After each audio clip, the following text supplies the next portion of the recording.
Hey guys, Kyle, the Death Knight of Anime here, bringing you my review for Eden Zero Chapter 84. And okay, so yeah, let's talk big thing with this chapter, which is that Rebecca pretty much unconsciously awakens her ether gear, allowing her to jump back, allowing her to jump back through time to pretty much right before they encountered the Belial Gore and Dragon Joe and all that. And I do gotta admit that for as much shit as I have given Mashima in the past for his fake outs and his and just his ways of basically avoiding like permanent death or whatnot, this one is actually pretty well done. Not only because it makes sense within the rules of Rebecca's powers, but now Rebecca can, from basically what we know from just from looking at that last page, Rebecca can now like use the knowledge she's gained from the whole experience in order to avoid our heroes making any of the same mistakes they did during this whole arc. like they like Mashima's like this is Mashima's Mashima's best way of pushing the reset button, honestly. And and and the only thing for me is that I want right now I want this whole setup of basically repeating the whole experience to kind of be a make it or break it situation. Like this is the one and only time that they'll have in order to get this right. And the reason I say that is because if if Rebecca can basically do that time jump on demand, it will diminish the threat even more. But it could possibly diminish the threat even more if she were to just do this once. But but from what I saw this chapter, that doesn't appear to be the case, as she seems to have unconsciously activated this power. So so I imagine like this particular part of her power is something that will that is going to end up taking a lot more out of her if used repeatedly. So yeah,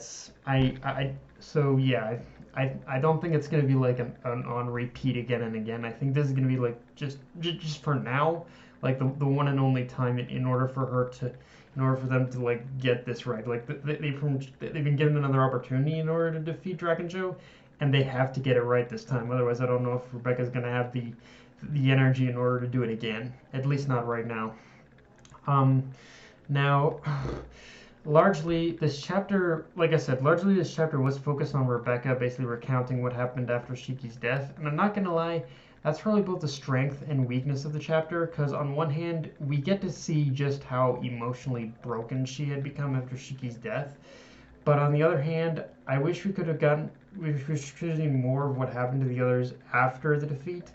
And I mean, and I mean that and what I mean is with the setup that there is, still have her in a monologue, but overlay the inner monologue over like other scenes, like showing us like what the others were doing, like pretty much kind of like that very brief scene we got of Pino and Happy in the junk heap.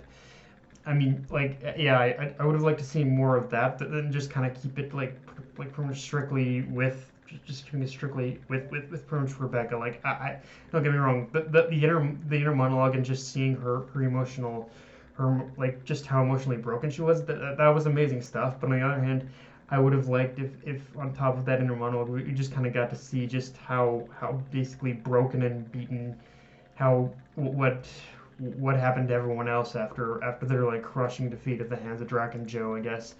Um, I mean, I mean, I guess at the same time, considering how isolated Rebecca was in this chapter, I guess it would make sense that Mashima wouldn't show us what the others are doing, since it is from her point of view, and again, it is a very isolated point of view that from the way she recounts, like she pretty much has no record. She's not been told of what happened to the others, or very little of what happened to them. So yeah, I guess in that sense it makes sense.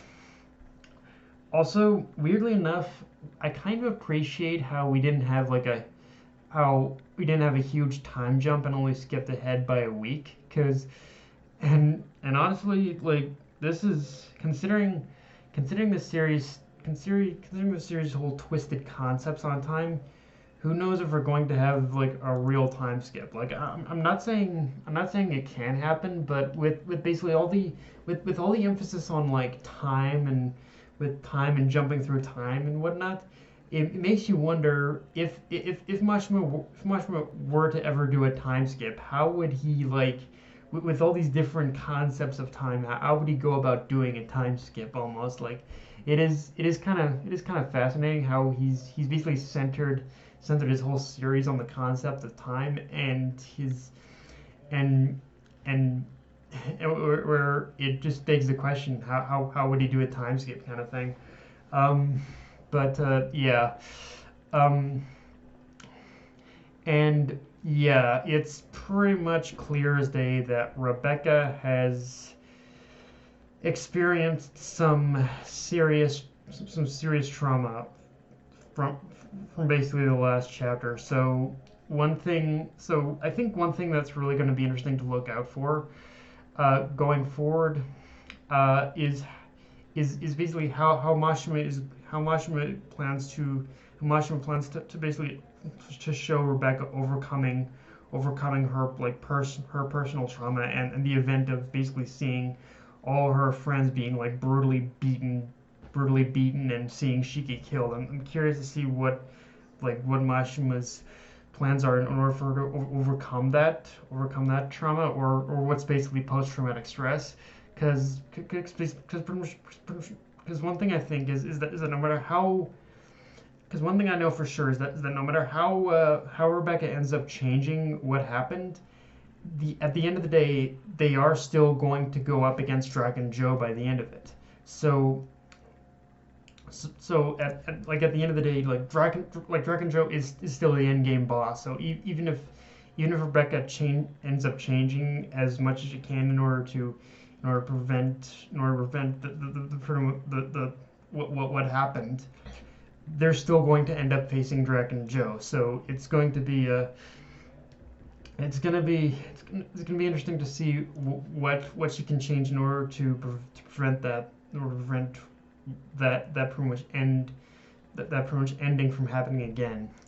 Um, and of course, talking about Dragon Joe, we learn he's been making preparations even before our heroes arrived in Belial Gore, and once Rebecca's ether gear because it defies the laws of the cosmos. And considering what's happened in this chapter, I can definitely see why. In fact, I imagine once this is all said and done, Rebecca having her powers could very well get the Eden Zero crew in trouble with the authorities, and they'll become more than troublesome vigilantes just on the fact that her power is being classified as forbidden. So that in itself says like, yeah, it's basically a power that could label her as a criminal.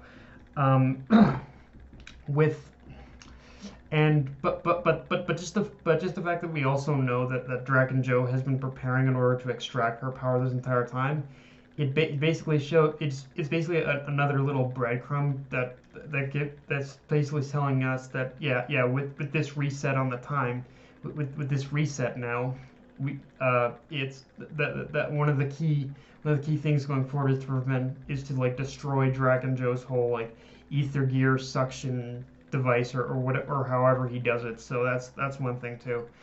Um, and with this chapter, we also get a little bit more of a hint towards the number 29 label Dragon Joe has been calling Rebecca by, saying that with Rebecca basically telling us that it's a model number that was once used for a robot, so that does appear to be pulling us in the direction that Rebecca might be an android of some kind. But wherever this leads, this definitely puts Noah and honestly the older like Professor Weiss in the spotlight. At this point, it doesn't matter as to in terms of whatever Rebecca's origins are at this point, the professor is definitely going to be one who's gonna have the answers to this, considering technical genius he was built up as early on in the series. So yeah, but yeah, guys, that's all I got for this review. If you enjoyed the video, like, comment, subscribe, follow me on Twitter, Facebook, and list your Crunchyroll. That Night of Anime, signing off. Later, guys.